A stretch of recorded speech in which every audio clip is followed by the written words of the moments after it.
අපි කවදා හරි දවසක ආයෙත් හම්බෙමු. එතකම පරිස්සමෙන් ඉන්න. බාව දෝරගෙන ඉන්න මිනිස්සු එතන පොද මිනිස්සු නෙමෙයි.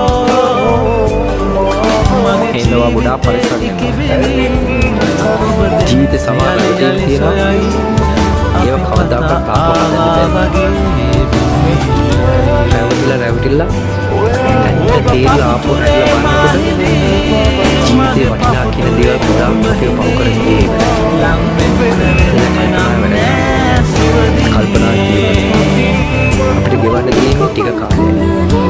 ඒ ටික කාලෙත් ඔයා ඔය ගෙවන්නේ ඔයාගේ හොඳම කාලය. ඒකද ඔයාගේ ජීවිතේ පරිස්සමව ගමන